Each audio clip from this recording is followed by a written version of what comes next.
India को किस बात का जोम है कि वो दुनिया में जहां चाहे उसको लगता है कि बड़ा वो बदमाशी करता फिरेगा। जब G20 खत्म हुई, जो पाकिस्तान में तूफान ये मचा हुआ था कि जनाब इंडिया आसमान पे पहुंच गया और चांद पे पहुंच गया और ये तो जनाब सीपैक तबाह और पाकिस्तान तबाह और हमारी डिप्लोमेसी खत्म हो गई। अभी 10 दिन नहीं हुए कि कनाडा ने इंडिया पर शदीद इल्ज़ाम लगाया कि भारत ने कनाडा की सरजमीन के अंदर दहशतगर्दी करके खालिस्तानी सिखों को कत्ल किया है। नाम नेहाद जमहूरियत के अलमबरदार भारत एक तरफ अमन और जमहूरियत का भाषण देते नहीं थकता और खुद अपनी इंतहा पसंद RSS की सोच से दुनिया का अमन खराब करने के दर पे है। ना पड़ेगा कि चाणक्य डॉक्ट्राइन इनकी जो है, इनकी जो ये एक झूठ बोलने की और मक्कारी की और धोखा देने की जो डिप्लोमेसी है, वो बड़े ब्रिलियंट तरीके से ये अप्लाई करते हैं। कमीना दुश्मन है, साफ बात नहीं करते, जाहिर है। कनाडा जैसे पुरअमन मुल्क में भी भारत ने अपनी इंतहा पसंदी से उनका अमन तबाह कर दिया है। गुज़िश्ता दिनों खालिस्तान तहरीक के सिख रहनुमा हरदीप सिंह के कत्ल के बाद कनाडा में भारत से अलहदगी की हामी खालिस्तान तहरीक के एक और रहनुमा को आज कत्ल कर दिया गया है। जो कत्ल है उसमें भारत की जो एजेंसी है रॉ, उसके मुलव्विस होने के बाकायदा नाकाबिले तरदीद शवाहिद मिले हैं।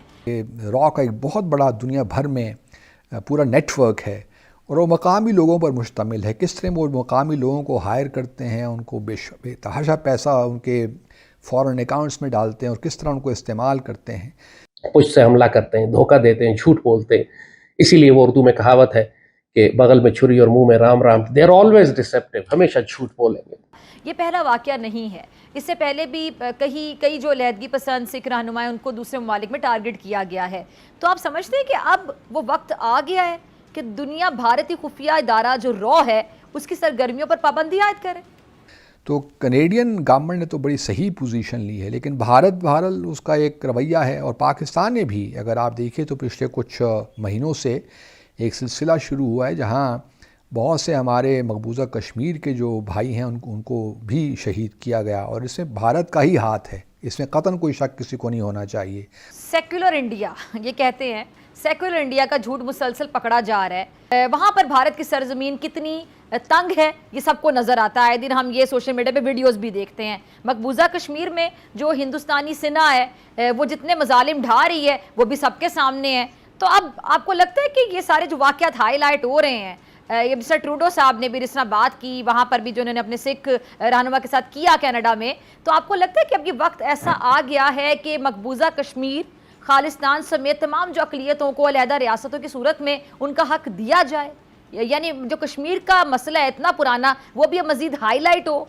टर्किश गवर्नमेंट देख लें, मलेशियन गवर्नमेंट देख लें, अफगानिस्तान माशाल्लाह से देख लें, वो तालिबान हमें कहते हैं हम आपके साथ हैं और इंशाल्लाह वो आके हमारे साथ कश्मीर फतह करके देंगे। जय हिंद दोस्तों, आप सबके इंडिया में जान पर स्वागत है। देखिए, पाकिस्तान के नाम के साथ भीख मांगना हमेशा के लिए जुड़ा हुआ है, चाहे वो डॉलर को लेकर हो या फिर कश्मीर। अब सबको याद होगा जब तालिबान अफगानिस्तान में आ रहे थे 2021 में, तब पाकिस्तान ये सोचकर खुश हो रहे थे कि अब तालिबान कश्मीर को आज़ाद करके पाकिस्तान को दे देगा। लेकिन कश्मीर तो छोड़िए, वो तालिबान आने के बाद पाकिस्तान का हालत ही आज बहुत ज़्यादा ख़राब हुआ है। अब जब कनाडा भारत के खिलाफ हुआ है, अब पाकिस्तान में मीडिया में या फिर उनके जो टॉप लोग हैं वो सोच रहे हैं कि इस बहाने शायद कश्मीर भी भारत से आज़ाद हो जाए या फिर कश्मीर पर पाकिस्तान को कोई जीत मिल जाए। देखिए, कभी ऐसा होगा नहीं।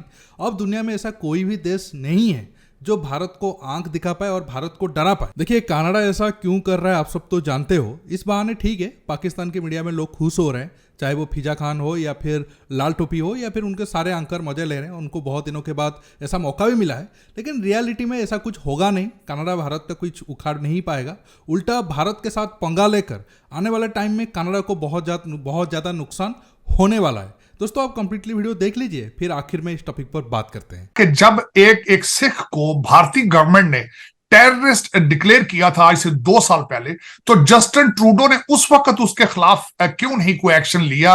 अगर वो किया होता तो आज वो निजर साहब कत्ल ना हुए होते। और दूसरा, वो कत्ल हुए हैं और उनके जो एलिगेशन है, एक भी अरेस्ट अभी तक नहीं हुई। उसको मैं समझता हूं कि उन्होंने इससे पहले यही नहीं सोचा कि you are a prime minister of Canada, आपको पहले रिसर्च करनी चाहिए थी, इन्वेस्टिगेशन करनी चाहिए थी।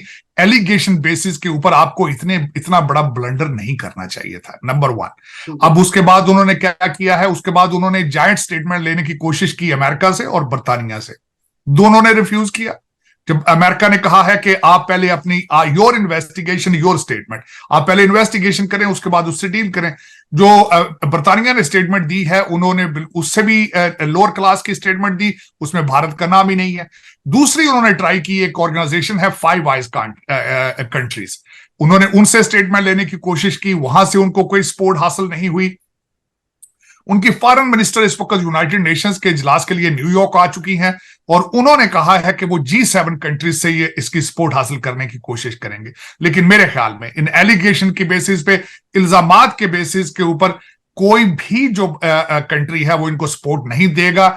बिलखसूस जब भारत दुनिया की 5वीं बड़ी इकॉनमी हो तो ये रिस्क कौन लेगा? मेरे ख्याल में इस वक्त Justin Trudeau is in a tight corner, he is under pressure. तो यूएस में जो सिख कम्युनिटी बैठी है, उनके जो मेंबर हैं, उनके जो हेड हैं, उनकी तरफ से भी प्रॉपर भारत को लेके जो है वो स्टेटमेंट दी गई है कि भाई जो कनाडा के प्राइम मिनिस्टर ने बोला है वो बिल्कुल गलत है, हम भारत के साथ खड़े हैं। यूएस के जो सिख कम्युनिटी है उनकी तरफ से भी यही स्टेटमेंट आई है।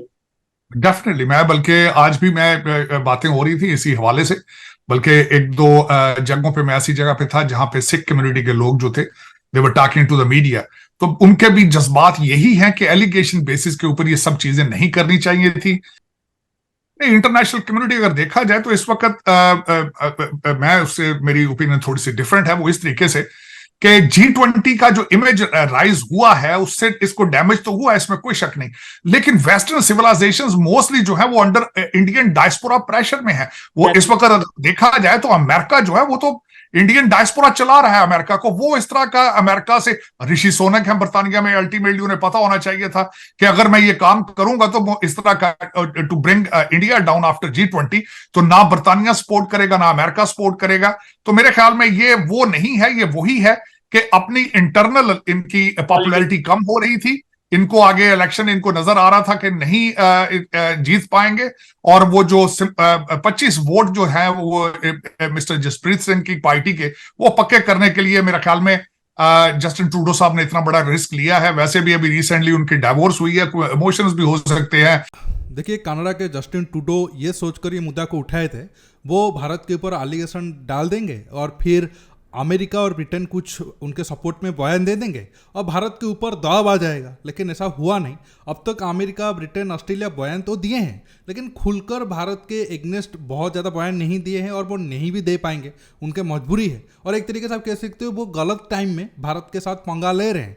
मुझे पता है और आप सबको भी पता होगा, जो वेस्टर्न सिविलाइजेशन है वो कभी भी नहीं चाहते हैं कि भारत एक पावरफुल कंट्री के तौर पर उभरे, क्योंकि भारत के पास सब कुछ है और एक बार अगर भारत दुनिया के नक्शे ऊपर आया तो ये सारे देश उसे रोक नहीं पाएंगे। इस वजह से जब ब्रिटेन देश छोड़कर गए वो तो भारत का 2 टुकड़ा करके गए, लेकिन बाद में भारत की पावर देखकर उनको और ज़्यादा जलन हुई। अब आप देखो, चाइना ज़्यादा उनके लिए खतरा है, फिर भी चाइना से ज़्यादा वो भारत के ऊपर अटैक करते हैं। अभी भी भारत की इकोनॉमी चाइना के कंपेयर में बहुत छोटा है, मतलब 4-5 गुना कम है, फिर भी वो भारत को ज़्यादा खतरा मानते हैं चाइना की कंपेयर में।